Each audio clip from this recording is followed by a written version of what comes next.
औज़ुबिल्लाहिमिनश्शैतानिर्रजीम बिस्मिल्लाहिर्रहमानिर्रहीम। तमाम व्यूवर्स नाजरीन को हमारी तरफ से अस्सलाम वालेकुम। आज हम जी मौजूद हैं मैनचेस्टर में। हमारे साथ बड़ी ही एक मुतबिर और जो अहम शख्सियत है पाकिस्तान से सैयद अली अमीर शाह साहब, जो कि CM पंजाब, जो भी एक्स CM पंजाब थे, चौधरी परवेज़ साहब उनके साबका मशीर भी हैं। और शाह साहब का माशाल्लाह किसी तारुफ की मोहताज नहीं है। गुजरात के जो जितने भी लोग हैं वो शाह साहब को बड़ी इस तरह से जानते हैं। एक बड़े अच्छे ख़ानदान से माशाल्लाह शाह साहब का ताल्लुक़ है और यहाँ पे भी बैरून मुल्क भी वैसे शाह साहब ने बड़ा अपना नाम कमाया। शाह साहब के चौधरी घराने के साथ जो गुजरात के हमारे चौधरी बरदरान है, शाह साहब के उनके साथ बड़े अच्छे रिलेशन और अभी से नहीं यानी कि दहाइयों से उनके साथ माशाल्लाह बड़े अच्छे मामलात हैं। तो आज हम शाह साहब से जानने की कोशिश करेंगे कि जो मुल्क के हालात चल रहे हैं उसके ऊपर शाह साहब का अपना क्या इनका अपना तबसरा है, ये क्या सोचते हैं, क्या तज़किया उसके ऊपर करते हैं। कि जैसे आप सब जानते हैं कि पाकिस्तान के हालात पूरी दुनिया के सामने इस तरह तमाशा बना हुआ है। तो ये हम जानने की कोशिश करेंगे कि शाह साहब इसके बारे में हमें अंदर की कोई बात बताएं कि ये मामला असल में हैं क्या, क्या चल रहे हैं, क्या होगा और पाकिस्तान कभी इन जो है ये जो उलझने बनी हैं इनसे निकलेगा भी या मज़ीद आगे परेशानियों का शिकार होता रहेगा। तो आज हम ये जानने की कोशिश करते हैं। जी शाह साहब अस्सलाम वालेकुम। जी वालेकुम, क्या हाल है? ठीक हो? जी अल्हम्दुलिल्लाह। पाकिस्तान के जो हालात बने हुए हैं जी, इस टाइम सारी दुनिया पूरी वर्ल्ड देख रहा है जी जो हालात पाकिस्तान के बने हुए हैं।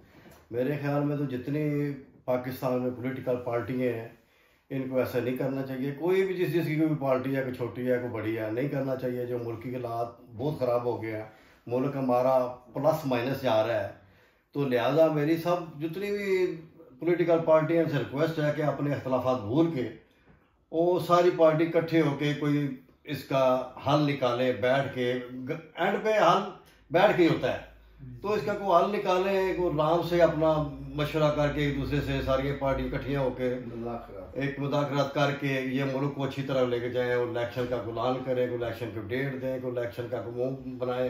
क्या होना है, ये जो अभी जो सिस्टम चल रहा है, अभी ये मुल्क का हालात बड़े बहुत ख़राब हो रहे हैं। तो खासतौर पे अभी आप चौधरी बरदरान के आप बड़े करीब हैं, परवेज़ साहब के आप मशीर थे, उनके बारे में बताएं कि चौधरी साहब को जो ये अभी तरीका सारा चल रहा है कि एक पर्चे से उनकी जमानत होती है, दूसरे पकड़ा दिया जाता है और उनके ऊपर खासतौर पे कैरेक्टर जो सर उनके घर के ऊपर पीछे जो कुछ सिलसिला हुआ, तो उसके आपकी क्या राय है, उनके बारे में आप क्या कहना चाहेंगे? देखें जी, वो तो इस वक्त में हर तकरीबन मुल्क में ऐसे ही हो रहा है। तकरीबन बंदे पकड़े जा रहे हैं। मेरा खास करके जो PTI के बंदे हैं सब पे पर्चे हो रहे हैं, सब PTI छोड़ रहे हैं। वो जो कुछ हुआ वो 9 मई को आप सबको पता है, पूरी दुनिया ने देखा। जो कुछ हुआ है वो नहीं होना चाहिए था। देखें जी, फ़ौज हमारी है, हम फ़ौज के हैं, हम फ़ौज के बगैर कुछ भी नहीं है। फ़ौज के बगैर हमारा मुल्क कुछ नहीं है। अगर फ़ौज नहीं है तो हम क्या हैं? कुछ भी नहीं है। वो जो हुआ है कोर्ट कमांडर हो या जो कुछ भी हुआ है वो गलत हुआ है। जो कुछ भी हुआ है नहीं होना चाहिए था। उसकी वजह से सारी पार्टियाँ भी शर्मिंदा हैं, सारे लोग भी शर्मिंदा हैं। नहीं होना चाहिए, लेकिन वो हो गया जो कुछ होना। लेकिन अब मज़ीद नहीं होना चाहिए। जो हो रहा है ना, मज़ीद नहीं होना चाहिए। इसका अच्छा तरीका निकाल के इसको ख़त्म करना चाहिए और मुल्क को बेहतरी की तरफ लेके जाना चाहिए। बाकी जो परवेज़ साहब जो है वो देखेंगे उनको अरेस्ट किया करप्शन में, ठीक है। वो परसों में कोर्ट में उनको पेश किया तो जज साहब ने जनाब उनको बरी कर दिया। आज उन्होंने गुजरावाला में कोर्ट में पेश किया तो आज गुजरावाला जज साहब ने भी उनको बरी कर दिया। जबकि वो देखें जी, वो पाकिस्तान में मैं 89 से जब स्टूडेंट में था, स्टूडेंट यूनियन का मैं प्रेसिडेंट भी था, गुजरात साइंस कॉलेज से मैं सिटी प्रेसिडेंट था MSF का, उस वक्त में साथ हूँ। मैंने नहीं देखा कुछ परवेज़ साहब को करप्शन करते हैं या किसी और को। हाँ, कोई छोटा मोटा कोई सेक्रेटरी को 10-20 हज़ार ले जो कर ले तो उसकी अपनी मर्जी है। वो चौधरी साहब आनंद नहीं करते। अभी जो हो रहा है वो तो एक वैसे ही दुश्मनी हो रही है। बाकी करप्शन तो नहीं, वो इतनी देर से वो पुराने सियासतदान है कि करप्शन करते, इतने सालों पहले पकड़ लेते इनको, तभी कौन सी करप्शन कर रहे हैं कि करप्शन है तो जज उनको बरी कर रहे हैं। ये कौन सी करप्शन है? जैसे आप जानते हैं कि पूरे पाकिस्तान में चौधरी बरदरान को जो है वो एक बुजुर्ग सियासतदान के तौर पे जाना जाता था। और आपने इससे आज से पहले भी देखा होगा, जितनी भी हुकूमतें आई, जितने मसाइल पैदा हुए, उन्होंने चौधरियों ने उसमें एक जो है अपना दरमियानी और कलीदी रोल अदा किया सबको इकट्ठा बिठाने में। तो अभी भी आप समझते हैं कि चौधरी परवेज़ साहब कोई ऐसा रोल अदा कर सकते हैं कि PTI की और हमारे जो पाक फौज के या मुस्लिम इदारों के जो मामला बने हुए इसमें कोई पॉजिटिव रोल अदा कर सकते हैं उनको ठीक करने में, सारी आतिश को ठंडा करने में? ये देखें जी, जो इजाज साहब अपना जो शियाज साहब, जो इजाज साहब, जो परवेज़ साहब, ये जब से पॉलिटिकल सियासत में आए हैं, ये सारा कुछ जनाब ब्यूरोक्रेट के साथ है, आर्मी के साथ है, सब कुछ वो उनके साथ है। आज तक कोई ऐसा नहीं हुआ पाकिस्तान में। जितनी बड़ी पार्टी में कोई इख्तलाफात हुए हैं, जो कुछ हुआ है, जो शियाज साहब जिधर गए हैं, जो परवेज़ साहब जिधर गए हैं, वो जाके इंशाअल्लाह अल्लाह की मेहरबानी से बैठ के सारे इख्तलाफात उनके दूर करके इकट्ठे कर देते हैं।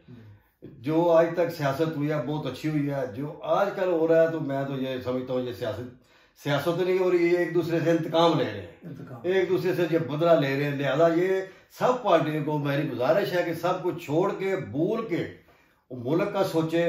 मुल्क किधर जा रहा है आपका जी, ये सारे इख्तलाफात भूल के सारे इकट्ठे बिल्कुल बैठ के सारा मुल्क का हल निकालें, वोट करें, इलेक्शन कराएं और जल्दी अपनी नई असम्बली बुलाएं, क्योंकि बाहर की कंट्रियां आपको देख रही हैं, को आपको कर्ज दे कुछ हो। लिहाजा मेरी रिक्वेस्ट है सब जितने पॉलिटिकल बंदे हैं कि प्लीज़ सब कुछ छोड़ दें। एक दूसरे के जो आप दुश्मनी कर रहे हैं ये अच्छी बात नहीं है। आपकी कोई ज़ाती दुश्मनी तो किसी से नहीं है, ये सियासत है, सियासत में ऐसे नहीं होता। तो आप पीटीआई का क्या मुस्तकबिल देखते हैं? पीटीआई का देखें जी, इमरान खान साहब के साथ जितने बंदे थे वो मेरे ख्याल में सब भाग गए हैं, चले गए हैं, छोड़ गए हैं पीटीआई को।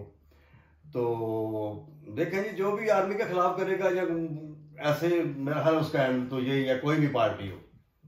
आर्मी तो हमारी है, हम हमारी आर्मी के हैं। अगर हमारे मुल्क की आर्मी नहीं है तो हमारा मुल्क कैसे चल सकता है? कभी भी नहीं चल सकता। जाते अवाम और आर्मी का कभी नहीं तसादम ना पहले कभी हुआ है। ये पहली दफा फर्स्ट टाइम हुआ है जो थोड़ी सी अंडरस्टैंडिंग हुई है लोगों में, वो आर्मी के खिलाफ हुई है, लेकिन वो आइंदा मेरे ख्याल है नहीं होगी।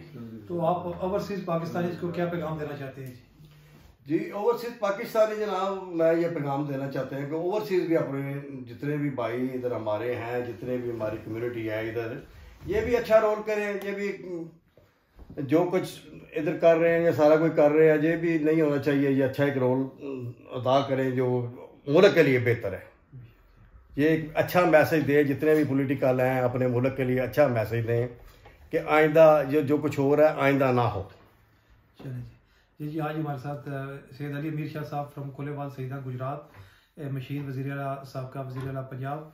तो शाह साहब के व्यूज़ आपने सुने तो बड़ी अच्छी पॉजिटिव और उन्होंने मुस्बत बात की कि हमें ऐसा रोल अदा करना है जिसमें पाकिस्तान की बेहतरी हो, पाकिस्तान की उसमें फलाह हो। तो अपने कमेंट्स दीजिए, हमारी वीडियो को लाइक करें और नीचे अपने कमेंट्स भी दें कि आपकी इसके बारे में क्या राय है। शुक्रिया, थैंक यू जनाब, खुदा हाफिज़।